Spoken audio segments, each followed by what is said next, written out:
ప్రభునందు ప్రియులైన దేవుని బిడ్డలకి ప్రభు నామంలో శుభాభినందనలు తెలియజేస్తున్నాను. రక్షణ మార్గము అను కార్యక్రమం ద్వారా మరొకసారి మీ ముందుకు రావడానికి ప్రభు ఇచ్చినటువంటి గొప్ప కృపను బట్టి ప్రభు నామానికి మహిమ కలుగునుగాక.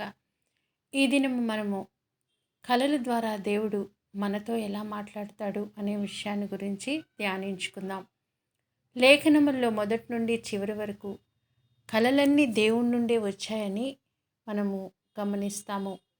దుష్టరాజులైనా దేవుని ప్రజలైనా దేవుడు జరగబో విషయాలను స్వప్నముల ద్వారా బయలుపరిచినట్లు మనం చూస్తాము. దేవుడు ఒక్క మారే పలుకును, రెండు మారులు పలుకును, అయితే మనుష్యులు అది కనిపెట్టరు. మంచము మీద కునుకు సమయమున గాఢ నిద్ర పట్టినప్పుడు కలలో రాత్రి కలుగు స్వప్నములలో అని యోబు గ్రంథం 33వ అధ్యాయం 14-15 వచనాల్లో రాయబడింది. దేవుడు పలికే విధానాల్లో కళలు ఒక పద్ధతి.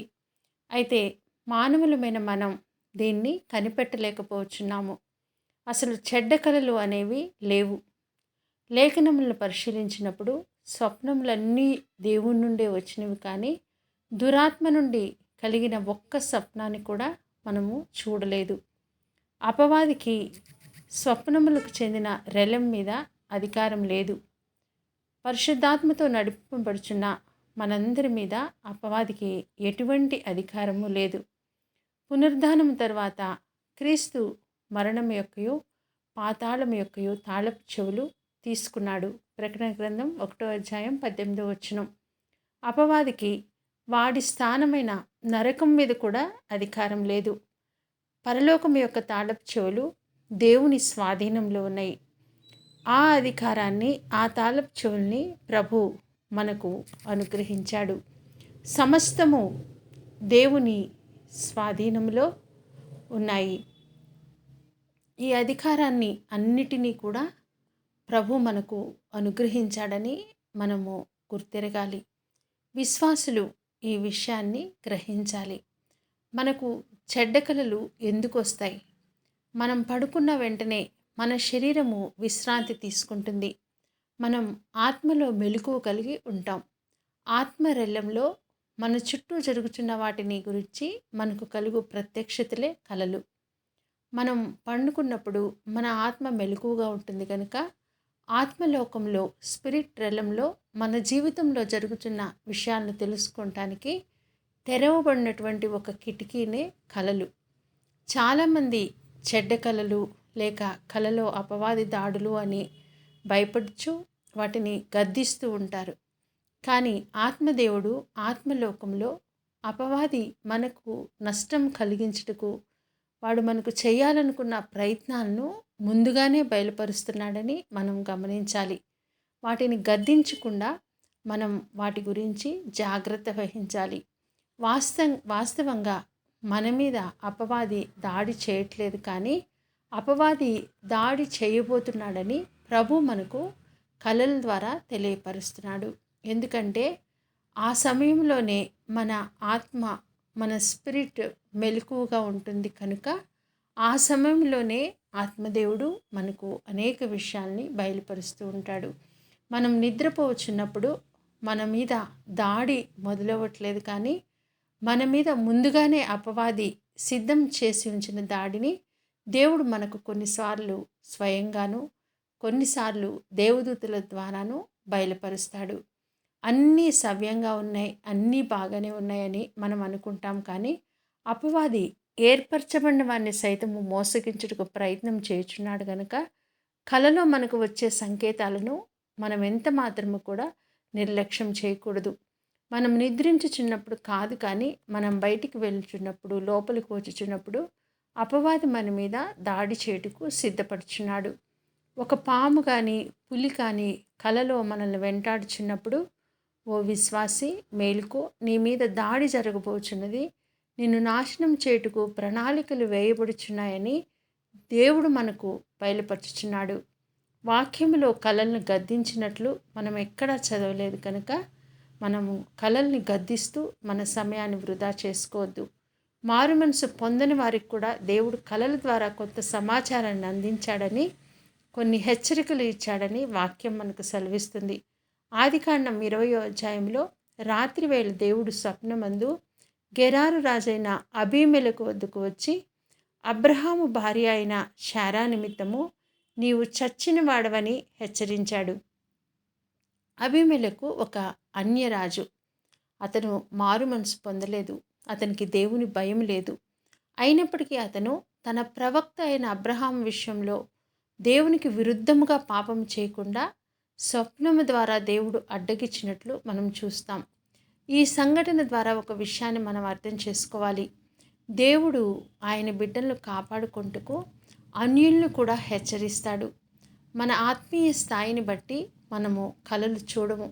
దేవుడు మనల్ని ప్రేమిస్తున్నాడు గనక ఆత్మ దేవుని ద్వారా మనల్ని స్వప్నముల్లో హెచ్చరించుట మన జీవితంలో ఒక భాగము. కలలు మానవునికి దేవుడు ఇచ్చే కొన్ని సందేశాలు, కొన్ని హెచ్చరికలు, లేకపోతే ఒక సమాచారం. కలలకు ఒక ప్రత్యేకమైన అర్థం ఉంది. కలల భావమును మనం తెలుసుకోవాలి. ప్రతి కలకు ఒక అర్థం ఉంది. అంటే ఇది ఒక సంభాషణ. దేవుడు మానవునికి కలల ద్వారా కొన్ని విషయాల్ని తెలియపరుస్తున్నాడు. కానీ మానవుడు వాటి భావాన్ని తెలుసుకోలేకపోతున్నాడు. ఈ భావము దేవుని భాషకు చెందినది. మనకు అర్థమయ్యే రీతిలో మనం దాన్ని తెలుసుకుంటూ మనకు దైవ సంబంధమైన జ్ఞానం అవసరం. ఉదాహరణకు ఆదికాండం 41వ అధ్యాయంలో ఫరో ఒక కల కన్నాడు. ఈ కలకు ఒకవేళ యోసేపు అర్థం చెప్పకపోతే బహుశా ఆ కాలంలో ప్రపంచమంతా నష్టపోయి ఉండేది. ఫరో చూపునకు అందమైన 7 ఆవులు, చూపుకు చిక్కిపోయిన 7 ఆవులు ఏటి నుండి బయటకు వచ్చుట చూశాడు. వికారమైన ఆవులు బలిసిన ఆవులను తినివేయట చూశాడు. ఇది చాలా వికృతమైన కళ, భయంకరమైన కళ. ఈ భావాన్ని గ్రహించుటకు ఖచ్చితంగా దైవ జ్ఞానము అవసరము. ఇది ఎంత మాత్రము కూడా దురాత్మ దాడి కాదు. రెండవసారి రాజు కల కన్నాడు. మంచి పుష్టిగల 7 వెన్నులు ఒక్క దంటున పుట్టుచున్నాయి. చెడిపోయిన 7 పీల వెన్నులు వాటి తర్వాత మొలిచాయి. మరలా పీల వెన్నులు పుష్టిగల వెన్నుల్ని తినివేశాయి. ఫరో మేల్కొని అది కల అని గ్రహించాడు. అతని మనస్సు కలవరపడింది. చాలామంది కల చూశాక కలవరపడతారు. అంత మాత్రాన అది దురాత్మ నుండి వచ్చిన కలలు కాదు. ఫరో మారు మనసు పొందిన రాజు కాదు. అయినప్పటికీ దేవుడు తాను చేయబోచున్న దానిని ఫరోకు చూపించాడు. ఈ కలకు ఎవ్వరూ అర్థం చెప్పలేకపోయారు. పానదాయకుల అధిపతి, భక్షకారుల అధిపతి ఇద్దరు కలలు కన్నారు. ఒక్కొక్కరు వేరువేరు భావములు గల కలలు చెరొకటి కంటిమి. హెబ్రీ పడుచువానికి మా కలలను మేము వివరించి చెప్పినప్పుడు అతడు వాటి భావమును మాకు తెలియచేశాడు. అవి మాకు జరిగినవి అని రాజుకు చెప్పారు.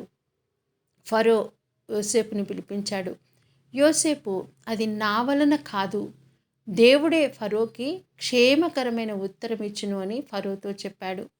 ఇక్కడ కలల భావమును గురించిన క్లూ ఒకటి మనకు దొరికింది. అది ఆదికాండం 40వ అధ్యాయం 8వ వచనం.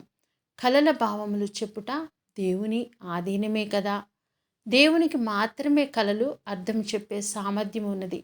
అది మనుషుల తరం ఎంత మాత్రం కాదు. అది యోసేపు పరిధిలో లేదని యోసేపుకు బాగా తెలుసు. యోసేపు కూడా స్వయంగా కలలు కన్నాడు. వాస్తవంగా యోసేపు చెప్పింది నిజమే. యోసేపు కనిన కల కూడా దేవుడు తన భవిష్యత్తు గురించి అతనికి తెలియచేశాడు. మొదటిది, మనము చేనిలో పనులు కట్టుచున్నాము. నా పన లేచి నిలుచుచుండగా నీ పనులు నా పనులు చుట్టుకొని నా పనకు సాష్టాంగ నమస్కారం చేసెను. రెండవ కల సూర్యుడు అనగా తండ్రి, గృహానికి పెద్ద, తల్లి అంటే చంద్రుడు, మరి నక్షత్రములు అన్నదమ్ములు యోసేపుకి సాష్టాంగ నమస్కారం చేశాయని ఏమాత్రము కూడా దాచిపెట్టుకోకుండా అన్నలకి చెప్పాడు. కల చూశాడు కానీ దాని అర్థం నిజానికి యోసేపుకి తెలియదు. కల వినిన తర్వాత అన్నలు ఆ భావాన్ని గ్రహించారు. అతని మీద పగపట్టారు. తండ్రి కూడా అతన్ని గద్దించాడు. సహోదరులు అసూయపడ్డారు. దేవుడు మనకు చూపించే అన్నీ కూడా మనం ఇతరులతో పంచుకోకూడదు. దానివల్ల కొన్నిసార్లు మనం నష్టపోతాం. యోసేపు దేవుని ఆత్మ కలిగిన మనుష్యుడు. ఆదికాండం 41వ అధ్యాయం 39వ వచనము. కనుక దేవుని వల్ల నిర్ణయింపబడిన కార్యము గురించిన భావాన్ని చాలా చక్కగా వివరించాడు. కలల భావము మనుష్యుల జ్ఞానముతో గ్రహించలేము. ఏ మనుషునికి స్వంతమో కాదు అది. కేవలం దేవునికి మాత్రమే తెలుసు. ఫరోకి వచ్చిన కల భయంకరమైనదే. దేశ క్షేమం గురించి దేవుడు ఫరోకు ముందుగానే బయలుపరిచాడు. మనకు తెలియని దాన్ని మనం అకస్మాత్తుగా చూసినప్పుడు కొన్నిసార్లు మనకు భయం కలుగుతుంది. దానియేలు అకస్మాత్తుగా దేవదూతలు చూసి భయపడ్డాడు. కలలో కూడా కలవరపడ్డాడు. మోషే మండుచున్న పొదను చూసినప్పుడు భయపడ్డాడు. జకరియా యాజకుడయుండి కూడా దేవదూత సమాచారం తెచ్చినప్పుడు భయపడ్డాడు. దేవదూతల ప్రత్యక్షమైన ప్రతిసారి పలికే మాట భయపడవద్దు అని. మనకు అవి ధైర్యాన్ని ఇస్తాయి. ఈ భయము సర్వసాధారణంగా కలిగే భయము, గౌరవంతో కూడిన భయము. ఇది అందరికీ ఉంటుంది. దేవుడు మనకు శక్తియు, ప్రేమయు, ఇంద్రియ నిగ్రహం గల ఆత్మనే ఇచ్చాడు, కానీ పిరికితనము గల ఆత్మను ఇవ్వలేదు. పిరికితనము ప్రతిదానికి భయపడటం, అనుమానించటం దేవుని నుండి వచ్చింది కాదు. మరణము దురాత్మకు సంబంధించింది కాదు. క్రైస్తవ జీవితానికి సమాధి తరువాత నూతన జీవితము ప్రారంభమవుతుంది. మరణము కనిపించగానే భయపడి దేవునితో మాట్లాడటం మానివేస్తాము. వాస్తవానికి మనం మరణించకపోతే పరలోకంలో ప్రవేశించలేము. క్రీస్తు మరణపు ముళ్ళును విరిచివేశాడు. ఒక కళకు అర్థం చెప్పినట్లు మరొక కళకు మనం అర్థం చెప్పలేము. ప్రతి కళ ఒక ప్రత్యేకమైన సందేశాన్ని, అర్థాన్ని కలిగి ఉంటుంది. మనము కళలను నమ్మకపోతే, కళలు చూసే సామర్థ్యం మనకు లేకపోతే, దేవుడు మనతో మాట్లాడి మనల్ని సరిచేసే ఒక ద్వారము మూసుకొని పోయినట్లే. నేను పసిపిల్లలాగా నిద్రపోతాను, కళలు రావు అనుకుంటే అది చాలా ప్రమాదము. బైబిల్లో కళలు మరియు దర్శనముల గురించి దాదాపు 200 వచనాలు పైగా వ్రాయబడి ఉన్నాయి. బైబిల్ గ్రంథంలో వ్రాయబడిన కళలు, దర్శనములు, వాటికి సంబంధించిన కథలు, కార్యములన్నింటినీ ఒకచోట సమకూర్చినట్లయితే మొత్తం బైబిల్లో 3 పాళ్ళు అనగా దాదాపు నూతన నిబంధన గ్రంథమంత పరిమాణంలో ఉంటుంది. దీన్ని బట్టి కళల ప్రాముఖ్యతను మనం గ్రహించాలి. మరియ భర్త యోసేపు తనకు ప్రదానము చేయబడిన వధువు వివాహమునకు ముందే గర్భవతి అని తెలిసి ఆమెను రహస్యంగా విడిచిపెట్టాలని అనుకున్నాడు. కానీ దేవుని దూత స్వప్నమందు కనిపించి ఆమె పరిశుద్ధాత్మ వల్ల గర్భం ధరించింది, ఆమెను విడిచిపెట్టవద్దని చెప్పాడు. క్రీస్తు జన్మకు ఒక స్వప్నము ఆధారమైంది. సంఖ్యాకాండం 12వ అధ్యాయం 6వ వచనం.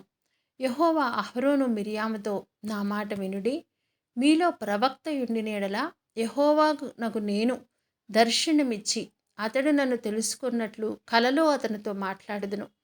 నా సేవకుడైన మోషే అట్టివాడు కాడు. మోషే వలె నమ్మకంగా ఉన్నప్పుడు కలల రెల్లంలో ఉన్న ఉన్నతమైన స్థితిని మనం కూడా పొందుకోవచ్చు. వీటిని అంధకారంలో మరుగైన విషయములు అని కూడా పిలవచ్చు. అయితే అవన్నీ దేవునికి చెందినవి మాత్రమే. యెహోవా దేవుడే స్వయంగా ప్రవక్తలతో కలలలో మాట్లాడుతున్నాను అని చెప్పాడు. ప్రవక్త ప్రవచిస్తాడు. ఆయన నోటి బూరగా వాడబడాలంటే ఆయనే స్వయంగా మనతో మాట్లాడతాడు. అంత్యదినాల్లో అందరి మీద నా ఆత్మను కుమ్మరిస్తాను, మీ దాసులు మీ దాసురాళ్ళు ప్రవచిస్తారు, వృద్ధులు కలలు కంటారు అని వాక్యం సెలవిస్తుంది. కలలు కనకపోవట అనేది నష్టం కలిగిస్తుంది. మనందరము కలలు చూడాలని కోరుకోవాలి. ఈ చివరి దినాల్లో పరిశుద్ధాత్మతో నింపబడిన వారందరూ తప్పక కలలు చూస్తారు అని వాక్యం బయలుపరుస్తుంది. కలలో దురాత్మ వెంటాడినట్లు కనిపించట కంటే కలలు కనకపోవుట చాలా ప్రమాదకరం. మనం నిద్రించుచున్నప్పుడు ఆత్మలోకంలో జరుగుతున్న దాని గురించి మనము అవగాహన కలిగి ఉండాలి. మనం కలలు చూడకపోతే మనకు నిద్ర అవసరం కనుక కాసేపు మనం విశ్రాంతి తీసుకోవాలి. దేవుడు మంచి దేవుడు. కొన్నిసార్లు నిద్ర నుండి మనల్ని లేపుతాడు. నీ వెనుక కొన్ని కుట్రలు జరుగుతున్నాయి, లేచి ప్రార్థన చేయమని కొన్నిసార్లు ఆత్మదేవుడు మనల్ని హెచ్చరిస్తాడు. నిద్ర లేచిన తర్వాత ఖచ్చితంగా ఎలా ప్రార్థన చేయాలి, ఏమి జాగ్రత్తలు తీసుకోవాలో మనకు ఆయన బయలుపరుస్తాడు. కొన్నిసార్లు మనము దేవుడు మనతో సంభాషించు పద్ధతిని తప్పుగా అర్థం చేసుకోవటం వలన కలల వలన పొందు ఆశీర్వాదాలని మనం పొందుకోలేకపోతున్నాం. తద్వారా మనం నష్టపోతున్నాం. మనం చాలామందిని మీకు కలలు రావడం లేదా, మీరు చాలా ఆరోగ్యకరమైన స్థితిలో ఉన్నారు అని చెప్పి నమ్మిస్తాము. చెడ్డ కళలు చూడని వారందరూ దేవుళ్ళు స్థిరంగా ఉన్నారనే అపోహను కలిగి ఉంటాము. దేవుని ప్రేమించే వారికి సమస్తము సమకూడి జరుగుతుంది కనుక చెడ్డ కళలు అనేవి మన మంచికే అని మనం గుర్తించాలి. దేవుడు మనతో మాట్లాడుచున్న దాన్ని కూడా మనం అపవాదికి వర్తింపచేసి కొన్నిసార్లు ఆనందపడుతూ ఉంటాం. దానియేలు 2వ అధ్యాయములో రాజైన నెబుకద్నెజరు ఒక కల కన్నాడు. కలను మర్చిపోయాడు. ఆ కల భావం తెలుసుకోవాలని మనోవ్యాకులము చెందాడు. కల అతన్ని వ్యాకులమునకు గురి చేసింది కాబట్టి రాజు కల భావము తెలియచేయనేడల రాజ్యంలో ఉన్న జ్ఞానులందరినీ సంహరిస్తానని శపథం చేశాడు.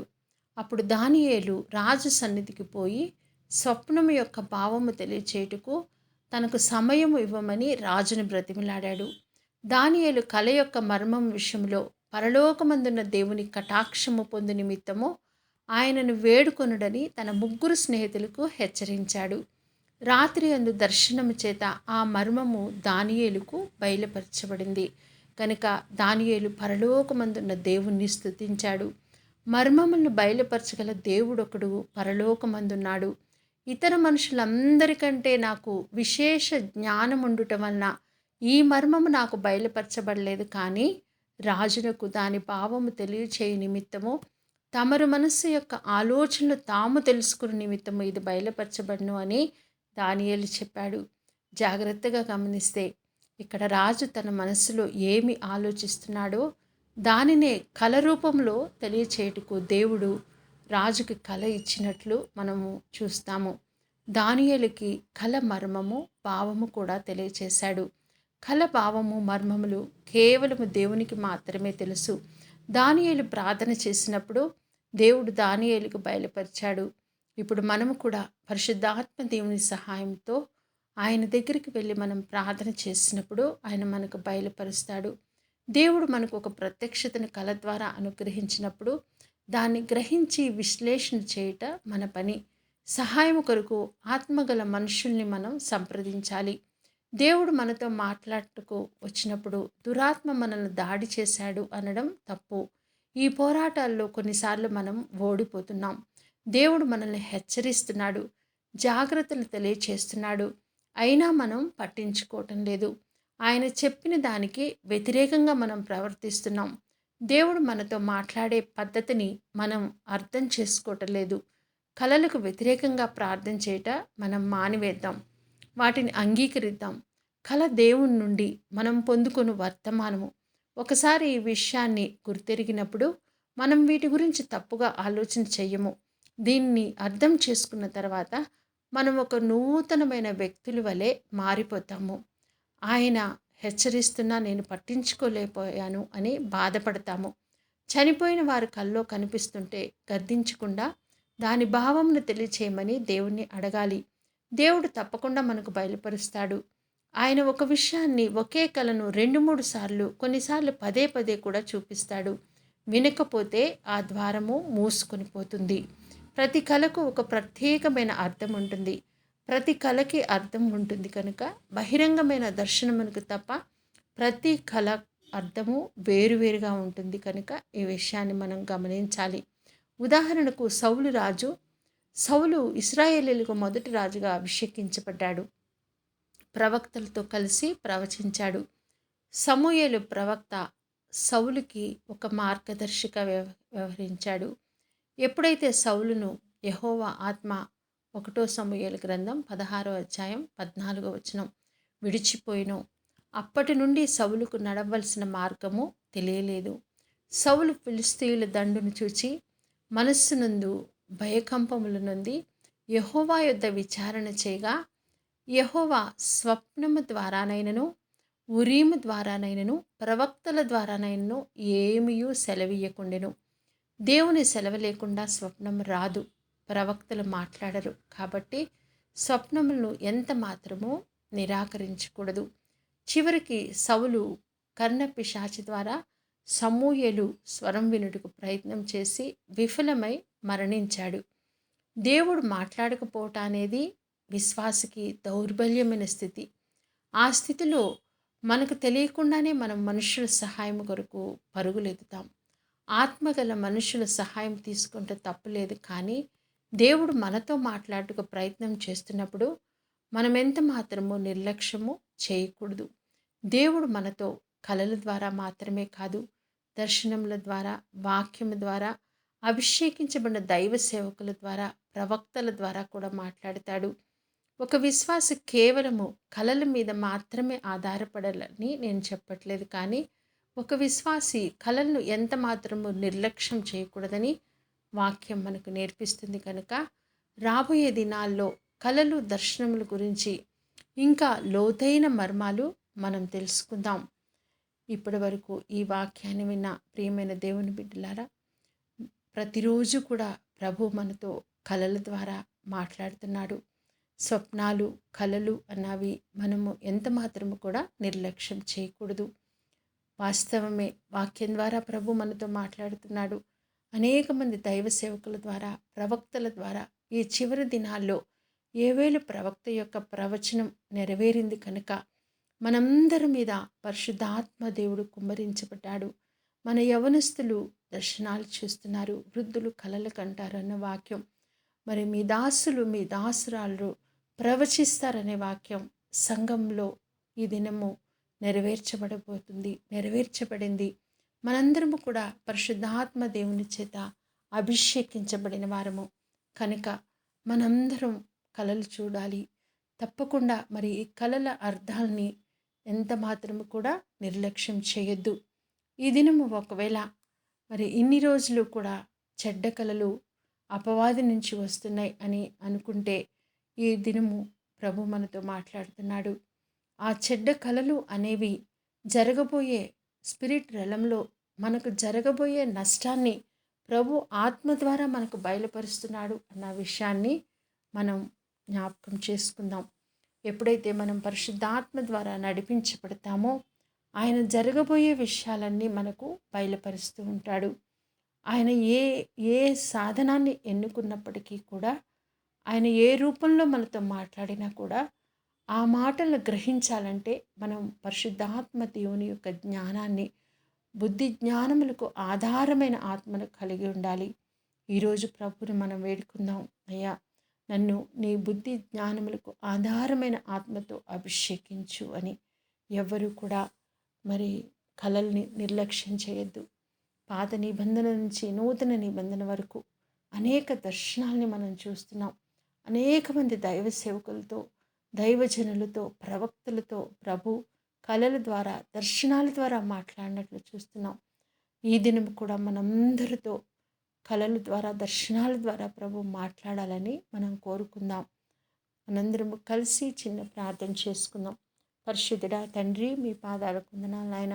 ఇప్పటి వరకు మీరు మాతో మాట్లాడిన విధానాన్ని బట్టి మీకు వందనాలు దేవా. అవును తండ్రి, కలలను, దర్శనాలను నిర్లక్ష్యం చేయటం ద్వారా అనేక సార్లు మీరు మాకు నాయన డైరెక్షన్ని చూపించారు. ఈ మార్గంలో నడవమని చెప్పినప్పుడు ఆ కలలను నిర్లక్ష్యం చేయటం ద్వారా ఆ మార్గాన్ని మేము తప్పిపోయామయ్యా, మమ్మల్ని క్షమించండి. ఈ దినము నుంచి దేవా, కలల ద్వారా, దర్శనాల ద్వారా మీరు మాతో మాట్లాడతారని తండ్రి నాయన గ్రహించి ప్రతి కళను అర్థం చేసుకోవటానికి మీ దైవ జ్ఞానముతో మమ్మల్ని నింపమని ప్రార్థన చేస్తున్నాను. వాక్యం వింటున్న ప్రతి బిడ్డను కూడా బుద్ధి జ్ఞానములకు ఆధారమైన మీ ఆత్మచేత అభిషేకించమని ప్రార్థన చేస్తున్నాను.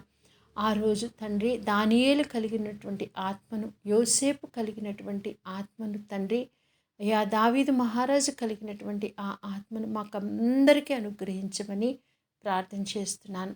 తండ్రి, మేమెవ్వరము కూడా కలలంటే భయపడకుండా తండ్రి, మాతో మీరు మాట్లాడిన ప్రతిసారి కూడా తండ్రి దాని భావాన్ని గ్రహించినట్లు ఆత్మ సంబంధమైన జ్ఞానముతో మమ్మల్ని అందరినీ నింపమని ప్రార్థన చేస్తూ యేసయ్య పరిశుద్ధ నామములో ప్రార్థన చేసి పొంది ఉన్నామని వేడుకుంటున్నాం తండ్రి. ఆమేన్, ఆమేన్.